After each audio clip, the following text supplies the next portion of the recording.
이번에 미국에서 조금 이상한 일이 하나 있었습니다. 전 세계에서 돈을 제일 크게 움직이는 조직, 미국 중앙은행 연준 안에서요. 같은 날 나온 두 개의 발표가 서로 정반대 얘기를 한 건데요. 한쪽 문서에서는 미국 경제 괜찮고 물가도 진정되고 있다 이렇게 적혀 있었어요. 근데 다른 한쪽에서는요. 그것도 조직에서 가장 높은 사람의 입에서 이렇게 말을 했습니다. 나는 어떤 물가 성적표도 믿지 못하겠다는 말이 나왔어요. 같은 회사에서 같은 날 왜 그랬을까요? 도대체 지금 미국 연준 안에서 무슨 일이 벌어지고 있는 건지 살펴보도록 하겠습니다.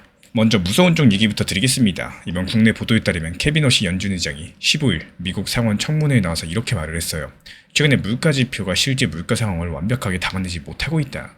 노동시장은 괜찮겠지만 물가 쪽은 낙관할 수 없다라고요. 그리고 결정타로서 어떤 물가 지표에도 만족하지 못하고 있다. 여기 한마디를 더 얹었는데 이 대차대조표랑 금리 같은 정책 수단들을 점검하면서 조정이 필요한지 살펴보겠다. 시장은 이 말을 이렇게 통역을 합니다.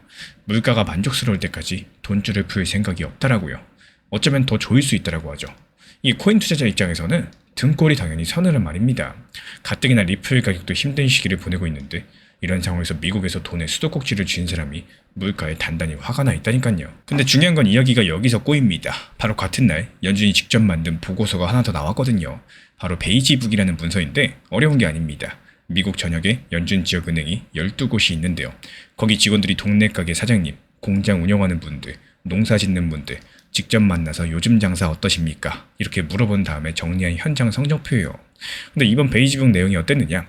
12개 지역 가운데 11곳에서 경제활동이 소폭에서 완만한 수준으로 늘었다라고 나왔습니다. 물가는 어땠을까요? 모든 지역에서 물가 오르는 속도가 직전 조사랑 같거나 오히려 느려졌다라고 발표가 나와 있어요. 한 시장 분석에 따르면요. 중동에서 전쟁이 터지고 나서 물가 그림이 이렇게 식은 거는 이번이 처음이라고 합니다. 그러니까 정리하자면 이렇게 돼요.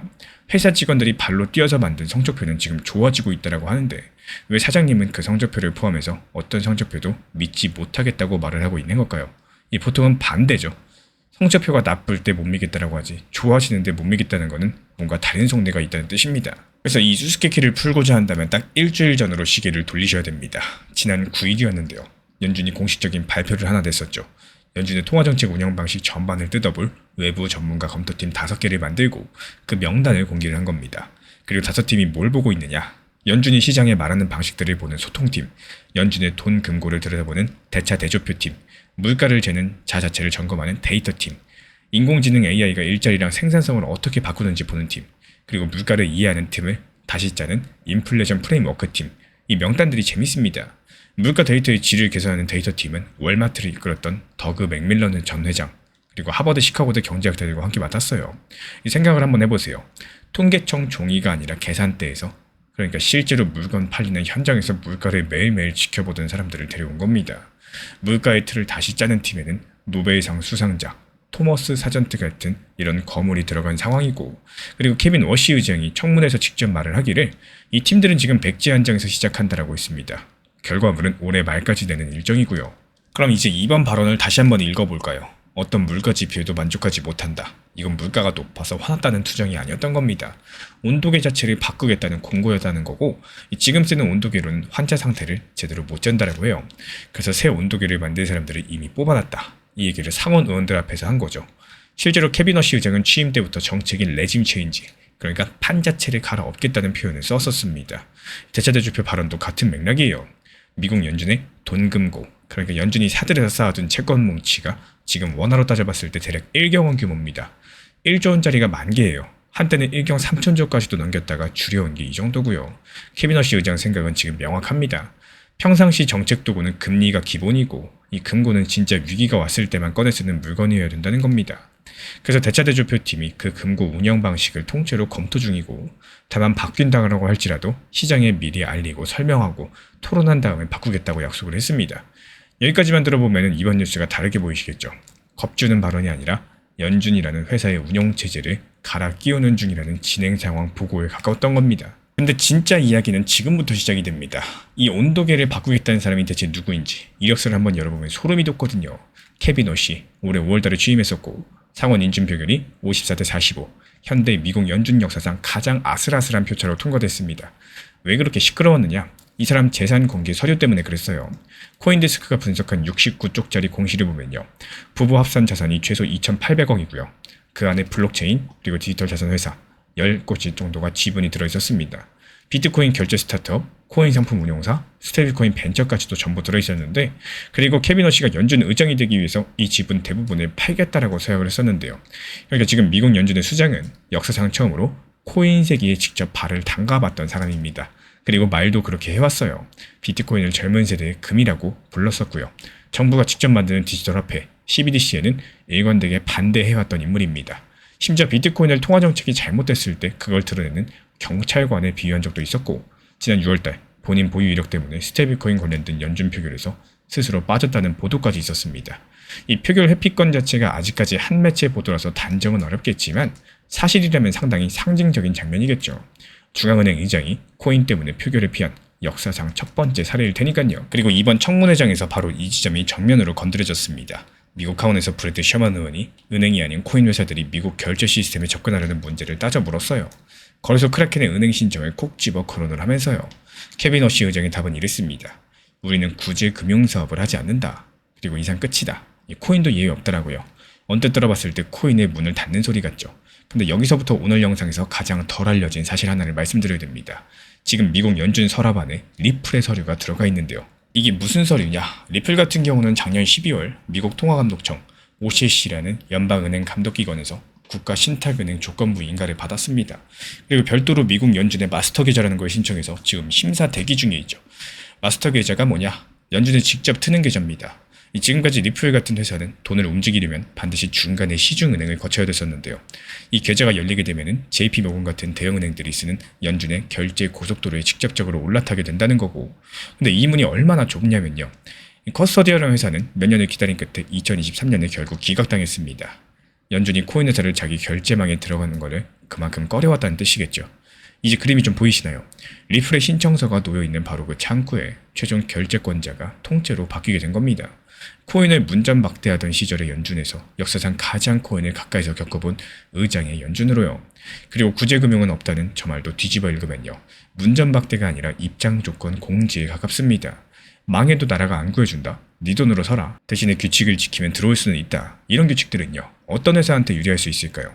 자본 쌓고 감독 받고 규제라는 갑옷을 제일 두껍게 입은 회사들.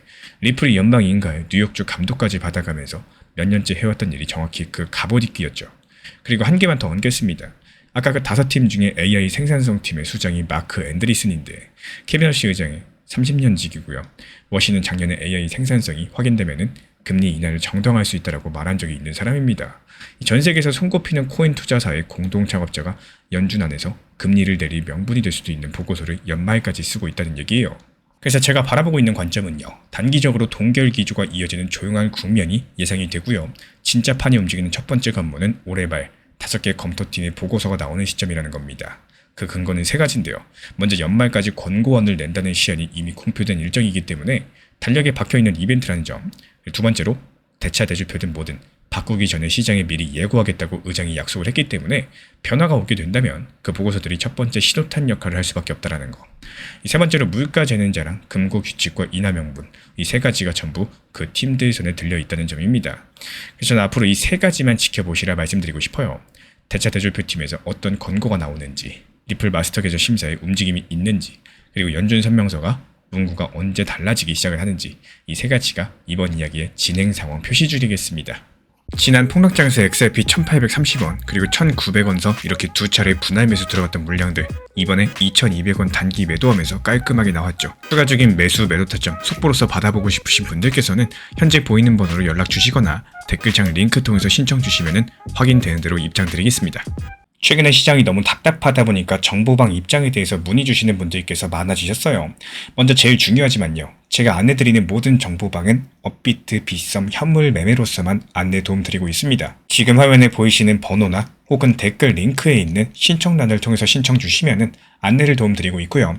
이 3가지 방 중에 필요로 하신 방을 체크해서 신청 주시면은 필요로 하신 방에 맞춰가지고 입장 안내 드리고 있습니다. 먼저 리플 전용방 같은 경우에 리플에 대한 중요 이슈, 그리고 리플에 대한 단기 저점과 단기 고점, 중장기적으로 보는 중요 타점 같은 핵심 내용에 대해서 안내드리고 있기 때문에 영상 시청해주시는 우리 구독자분들께서 리플이라는 코인이 장기적으로 좋다라는 건 알고는 있지만 현재 같은 시장에서는 많은 답답함을 느끼시는 분들께서 정말로 많이 계실 거라고 생각을 합니다.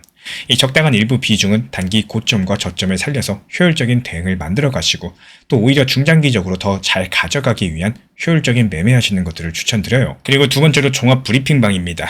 장기적으로 보기에 좋은 코인들과 현재 시장 흐름에 대한 중요 시장 이슈들, 브리핑 내용이나 리플에 대한 방향성, 락업 해제 일정과 여기에 따른 움직임들에 대해서 안내드리는 종합적인 방이다. 이렇게 생각해 주시면 되겠습니다. 그리고 마지막으로 단기 종합방 같은 경우는 말 그대로 단기 종목들에 대한 타점을 안내드리고 있는 방입니다. 이 단기 종목은 말 그대로 단기 종목답게 접근을 하셔야 되는데 욕심으로 인해서 타점을 너무 높게 잡아가지고 수익 실현을 못하거나 아니면 눈치 보기 매매를 하다가 이렇게 수익 실현의 기회를 놓치셨던 기억이 있으신 분들 지금 시장에서 정말 많은 상황인데요. 항상 비중 조절이 중요하고요. 매수와 동시에 목표 타점을 걸어 놓으면서 현실적으로 봤을 때 내 것으로 만들어서 마침표까지 잘 찍는 게 단기 매매의 핵심이다 생각을 해요. 단 여기서 중요한 거. 아무리 내가 좋아하고 시기가 좋고 스스로 괜찮다고 판단하셔도 몰빵 매매는 정말 위험하기 때문에 매번 말씀드리는 비중 조절 원칙 매매로 접근하시는 게 가장 중요합니다. 끝으로 항상 말씀드리고 있지만요. 저는 업비트, 빗썸, 현물 매매에 대해서만 안내를 도움드리고 있기 때문에 절대로 해외골에서 선물 매매에 대한 고위험 리스크 매매에 대해서는 언급조차 드리지 않고 있습니다. 무조건적으로 업비트, 빗썸 이렇게 현물 매매로 필요하신 분들께서만 입장 신청 주시면 안내 도움 드리도록 하겠습니다. 이 빠르게 가는 것보다 중요한 건요. 꾸준하고 길게 가는 게 더 중요한 투자 시장이다. 이렇게 생각을 해요. 건강한 비중 조절 원칙 매매 활용하시기를 늘 응원드리겠습니다. 이 리플 XRP의 매수 매도 타점은 순간의 판단이 전부예요. 그래서 우리 신사 채널에서는 시장의 숨결 하나하나까지 놓치지 않고자 모든 흐름들 실시간으로 모니터링 중에 있습니다. 이 단기 반등 구간이 열리는 순간 그 찰나의 기회 타점을 우리 구독자분들께 바로바로 전달드리기 위해서인데요. 우리 신사 채널을 이미 구독해주신 분들 중에서 실시간 커뮤니티방 참여를 원하신다면 지금 보이시는 번호로 문자 남겨주시면 되겠습니다. 이 혼자서 불안하게 바라보는 시장이 아니라요. 함께 흐름을 읽고 움직이는 경험들을 선사해 드리도록 하겠습니다.